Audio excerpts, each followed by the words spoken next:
자, 이재명 대통령이 직접 주재하는 TF 회의가 조금 뒤에 열리죠. 네, 그렇습니다. 이재명 대통령이 첫 행정명령으로 지시한 비상경제점검 TF, 조금 뒤인 7시 30분에 첫 회의를 엽니다. 이 대통령이 이 회의를 직접 주재할 것으로 알려졌는데요. 이번 TF는 침체한 내수 경제를 살리기 위해서 장단기적인 대응 방안을 종합적으로 논의하는 조직입니다. 이와 관련한 이야기가 제대로 나오지 않고 있습니다. 이재명 대표께서 첫날부터 야근을 한 것입니다. 7시 30분에 시작해 10시까지 진행되었습니다. 2시간 30분 꼼꼼히 회의를 진행했는데 늦은 밤까지 진행된 회의라서 이 내용에 대해서 잘 모르시는 분들이 있을 것 같습니다. 논의는 바로 추경과 경기 부양 효과와 관련된 논의를 진행했다고 합니다. 이곳에 기재부 1차관, 국토부, 중소벤처기업부, 금융위원회 등 경제와 관련한 부서의 실무자들이 대거 참석을 했습니다. 바로 이게 이재명 대통령의 첫 번째 행정명령이었습니다. 아무리 생각해도 대통령 정말 잘 뽑았다 이런 생각이 듭니다. 왜냐? 가까운 애로 윤석열 보세요. 윤석열. 이런 회의를 한 적이 있습니까? 오후 1시에 출근해서 오후 4시에 퇴근하는 모습도 보여줬고요. 정말 이재명 후보 첫날부터 윤석열이 일주일간 일할 양을 지금 하루에 하고 있습니다. 윤석열이 싼 똥을 치우는데 지금 시간이 상당히 많이 걸릴 것 같지만 그래도 이재명 대통령께서 하나씩 깨끗하게 치우고 나가기 시작했다라는 사실을 또 알려드리며, 그리고 오늘 집무실이 무덤 같았다 이런 말을 했었죠. 이재명 대통령께서 필기 도구, 컴퓨터 그 아무것도 없었다, 황당무계하다 이런 말을 했습니다. 그래서 윤석열의 집무실 사진을 찾아봤는데 연필은 있습니다. 연필은 있고요.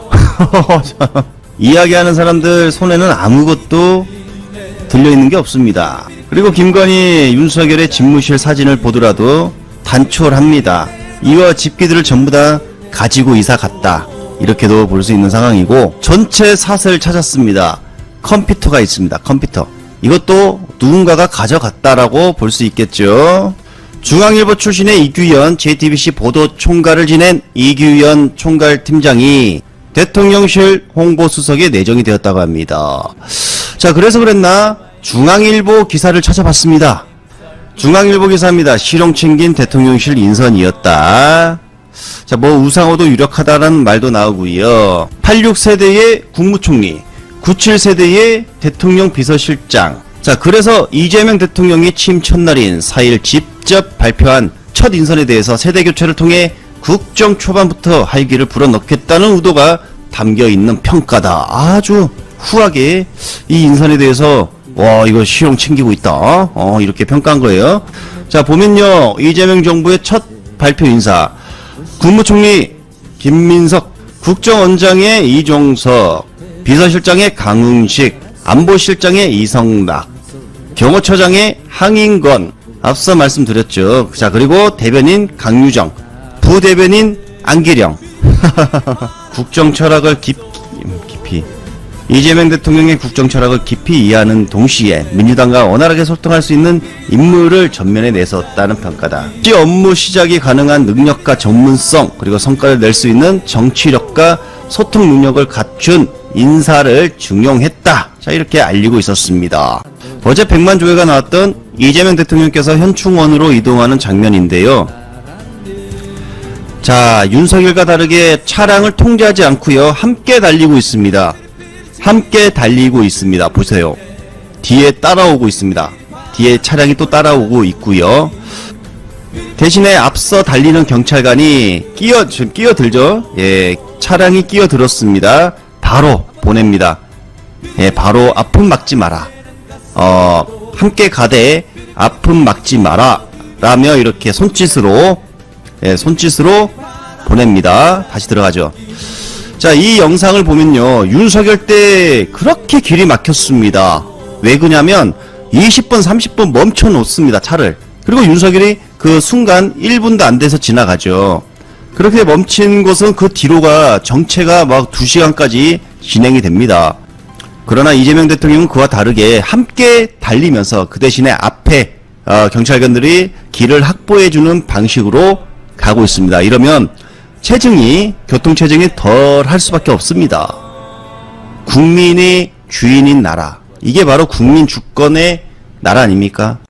그렇다고 해서 이재명 대통령이 늦게 가는 것도 아닙니다. 같은 속도로 쭉 가고 있다는 것이죠. 이재명 대통령은 이번 대선에서 통합을 시대 과제로 내걸었습니다. 세대 간, 진영 간, 계층 간, 그 통합을 강조했습니다.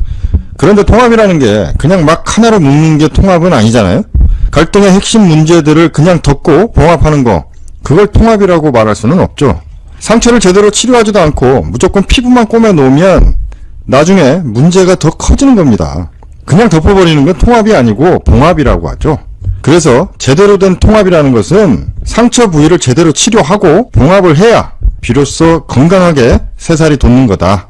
그래야 더 이상 이 문제로 갈등이 없는 상태가 되었을 때 비로소 우리는 갈등을 극복하고 통합이 되었다라고 말할 수 있겠죠.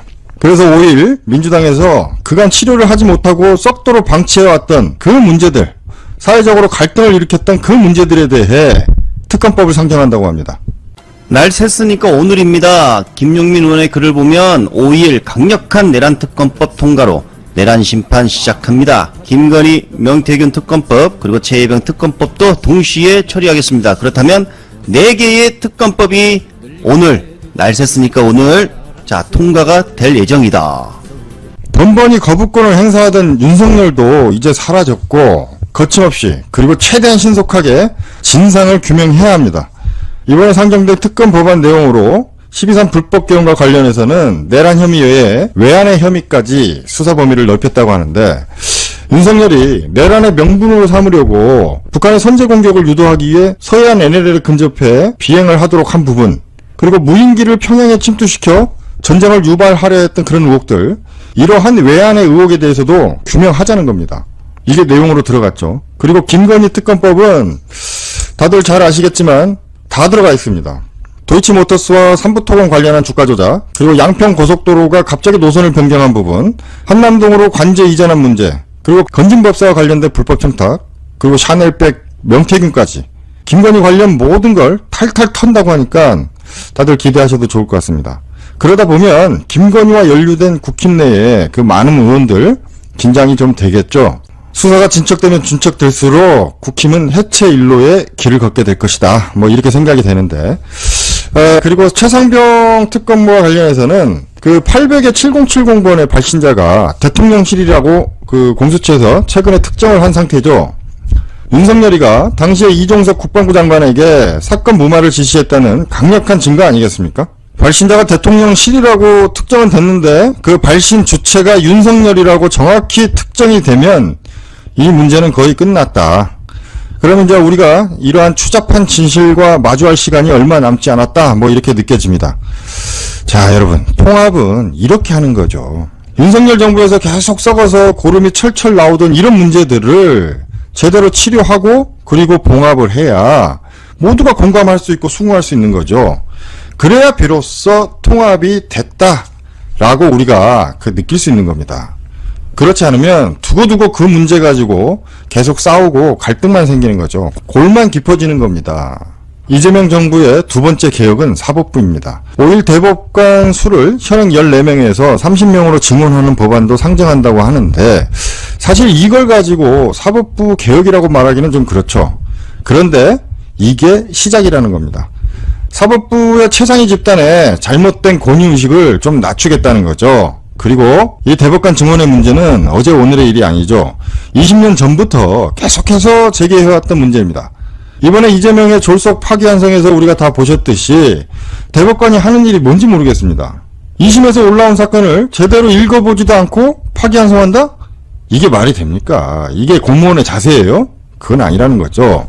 전자문서 로그 기록을 제출해라 라고 하는데 아직도 제출하지 못한 걸 보면 떠들러 보지도 않고 파기환송을 한 겁니다. 도대체 어떻게 저런 자들을 우리가 법관이다 라고 얘기할 수 있습니까? 저건 전형적인 정치 판사다. 그래서 우리가 증언을 해주려는 겁니다. 숫자가 부족해서 시간이 없어서 사건도 제대로 읽어보지 못하는 것 같아서 그러면 우리가 증언을 해주자.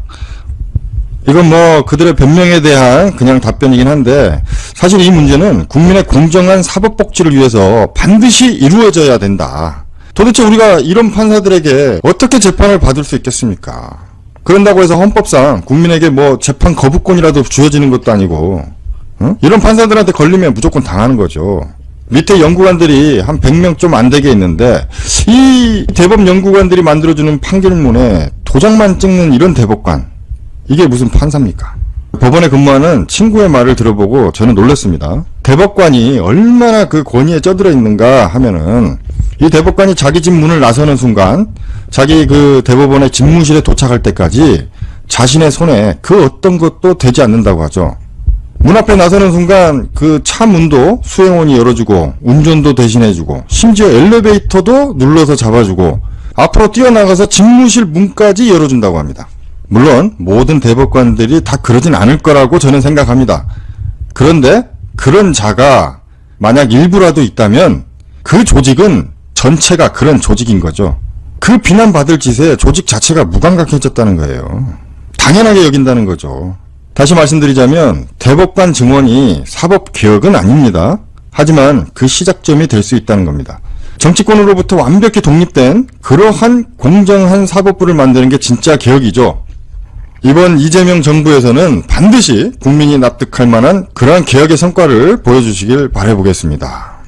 이번 이재명 대통령 당선으로 누구보다 떨고 있는 집단은 다들 아시겠지만 검찰이겠죠. 그야말로 우리 정부 기관 중에 썩은 고름 중에 고름이다. 오해를 하실까봐 한 번 더 말씀드리면 전부가 그런 거는 아니라는 겁니다. 분명한 건 수사 일선에서 본분에 입각해 최선을 다하시는 그런 정의로운 검사님들과 직원분들이 저는 대다수라고 들었습니다. 또 그렇게 생각합니다. 이 부분에 대해서 오해 없으시길 바랍니다. 우리가 말하는 썩은 고름은 다들 아시겠지만 정치검찰이죠. 다시 말해 윤석열 라인의 정치검찰입니다. 얘네들은 이재명 대통령을 상대로 400회에 가까운 압수수색을 하는 등 무리한 수사를 했습니다. 피의자들을 회유해서 억지 기소를 했죠. 언젠가는 진실이 밝혀지겠지만 그날이 너네들의 재산날이다. 보통 얘네들을 정치검찰이라고 우리가 비난을 하지만 우스갯소리로 무능하다고도 말하죠. 이재명 대통령 전담 수사 검사들이 70명이 넘었다고 하는데 이 많은 수의 검사가 한 사람에 집중되어서 성남시장 초기부터 지금까지 구속 한 번 못 시켰습니다. 우스갯소리로 이 정도로 무능하면 검사하면 안 되죠. 털어서 먼지가 안 나면 깔끔하게 종결해야 하는데 회유하고 압박해서 결국엔 무리하게 기소한다는 거, 이거는 국민이 낸 세금 낭비입니다. 결국 이 정치검찰들은 무능하기까지 하고 세금도 낭비하는 그런 집단이다. 갑자기 낭비하니까 특활비가 생각나는데, 윤석열이 검찰총장으로 있을 때 이 특활비를 자신의 떡값처럼 썼죠. 그러니까 영수증도 제출 못하는 거 아니겠습니까? 아니면 왜 영수증 처리를 못해요? 그래서 우리가 합리적으로 윤석열이 특활비를 떡값처럼 썼다라고 합리적으로 의심할 수 있는 거죠. 그래놓고 언론하고 짝짝꿍이 돼가지고 나오는 기사들을 보면 특활비가 없어서 마약 검거 실적이 전년 대비 떨어졌다, 뭐 이런 기사들이 나오는데 정말 기도 안 찹니다.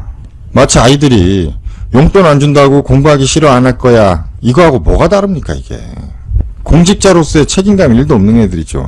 물론 특활비가 없어서 수사 시간이 줄어들어서 그럴 수도 있다, 뭐 이렇게 공감은 되지만 그렇다고 해서 방치한 건 아닌지 이런 생각이 들게 행동하면 안 되죠.